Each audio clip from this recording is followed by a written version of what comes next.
is generic. Right. You know, and it's in speaking to what you were saying earlier, is that if the person is now kind of factoring that in a way that they didn't before, you know, question is, who would they call first? Mm-hmm.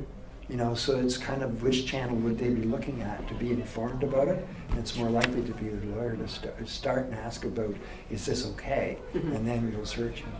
But just to that point, and I agree with everything you're saying is absolutely right, and you're not responsible for the tax advice, and shouldn't put your necks on the line. That's not your job, and it does change the dynamic if you try and take it on. Also makes you vulnerable.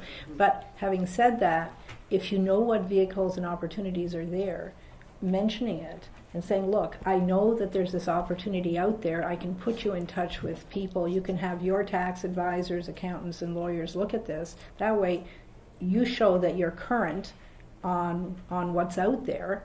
But by the same token, do not get yourself into personal liability issues, nor your board as well. So, again, you know, you don't want to be seen as the promoter of the product. You just want to be aware of the product and make your donors aware of the products. And that's my job too. I mean, as an estate planner, you know, wearing my estate planning hat, that's part of the dialogue.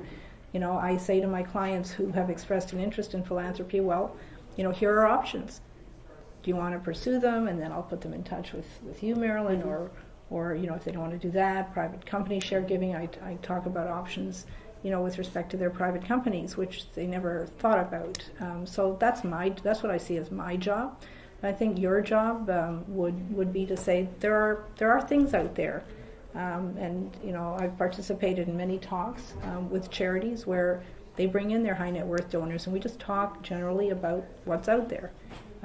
Gives people ideas, and as you say, it goes upward. It's an increasing philanthropy, not downward. If they see that there's a tax benefit for themselves or for their families, some of the structures that we put into place, that makes them really excited. Just like my excitement about the Income Tax Act.